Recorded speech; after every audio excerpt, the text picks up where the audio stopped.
2 ವರ್ಷದಿಂದ ಒಂದೇ ಒಂದು ಪೈಸೆಯನ್ನು ಕೂಡ ಕೆಲಸ ಮಾಡಿದಂಥ ಕಾಂಟ್ರಾಕ್ಟರ್ಸ್ಗೆ ರಾಜ್ಯ ಸರ್ಕಾರ ಕೊಡಕ್ಕಾಗ್ತಾ ಇಲ್ಲ.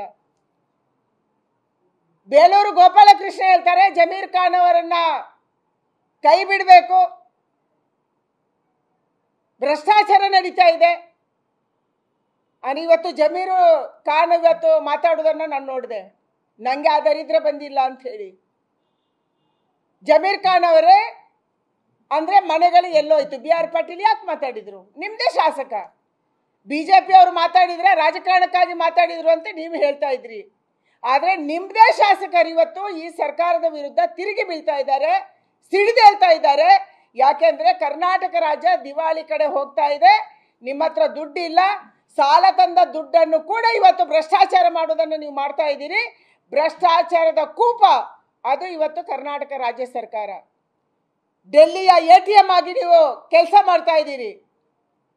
ನಿಮ್ಮ ಕುರ್ಚಿ ಉಳಿಸ್ಕೊಳ್ಳೋಕ್ಕೆ, ಒಬ್ರು ಕುರ್ಚಿ ಉಳಿಸ್ಕೊಳ್ಳೋಕ್ಕೆ, ಇನ್ನೊಬ್ರು ಕುರ್ಚಿ ಪಡೆಯೋದಕ್ಕೆ, 2 ಕಡೆಯಿಂದ ದುಡ್ಡು ಬರಬೇಕು. ದುಡ್ಡು ಬಂದರೆ ಹೈಕಮಾಂಡ್ ಬಾಯಿ ಮುಚ್ಕೊಂಡಿರುತ್ತೆ. ತಿಂಗಳಲ್ಲಿ 2 ಬಾರಿ ಬನ್ನಿ, ದುಡ್ಡಿನ ಪ್ರಾಮಿಸ್ ಮಾಡಿ, ಅಲ್ಲಿ ಭ್ರಷ್ಟಾಚಾರ ಮಾಡಿ, ಇಲ್ಲಿ ದುಡ್ಡು ತಗೊಂಡು ಬಂದು ಕುರ್ಚಿ ಗಟ್ಟಿ ಮಾಡ್ಕೊಳ್ಳಿ. ನಿಮಗೆ ರಾಜ್ಯದ ಜನರ ಹಿತ ಬೇಕಾಗಿಲ್ಲ, ರಾಜ್ಯದಲ್ಲಿ ಅಭಿವೃದ್ಧಿ ಕೆಲಸ ಆಗೋದು ಬೇಕಾಗಿಲ್ಲ.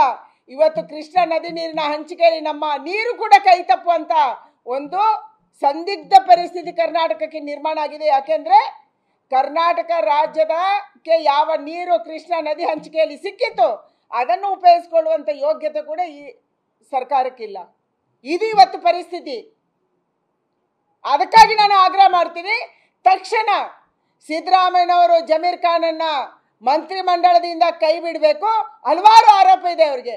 ಹಿಂದೂಗಳ ಜಮೀನನ್ನ ವಕ್ಫ್ಗೆ ಕೊಡ್ತಾರೆ, ರೈತರ ಜಮೀನನ್ನ ಕಿತ್ಕೊಂಡು ವಕ್ಫ್ಗೆ ಕೊಡ್ತಾ ಇದ್ದಾರೆ, ಎಲ್ಲ ಡಿಸಿಗಳಿಗೆ, ರೆವಿನ್ಯೂ ಆಫೀಸರ್ಸ್ಗೆ, ತಹಶೀಲ್ದಾರ್ಗೆ ದಬಾವ್ ಹಾಕ್ತಾರೆ. ಈ ಆರೋಪದ ಮಧ್ಯೆ ಇವತ್ತು ಭ್ರಷ್ಟಾಚಾರದ ಆರೋಪ ಜಮೀರ್ ಖಾನ್ ಅವರ ಮೇಲೆ ಬಂದಿದೆ. ತಕ್ಷಣ ಜಮೀರ್ ಖಾನ್ ಅವರ ಸಂಪುಟದಿಂದ ಕೈಬಿಟ್ಟು ಈ ಒಂದು ವಸತಿ ಯೋಜನೆಯ ಯಾವ ಮನೆಗಳ ಹಂಚಿಕೆ ಆಗಿದೆ, ಎಷ್ಟು ಹಂಚಿಕೆ ಆಗಿದೆ, ಯಾವರಿಗೆ ಎಷ್ಟು ಕೊಟ್ಟಿದ್ದೀರಿ, ಯಾಕೆ ಇದು ಶಾಸಕರಿಗೂ ಗೊತ್ತಾಗಿಲ್ಲ, ಇದರ ತನಿಖೆಯನ್ನು ಮಾಡಬೇಕನ್ನುವಂಥ ಆಗ್ರಹವನ್ನು ನಾನು ಮಾಡ್ತಾ ಇದ್ದೀನಿ.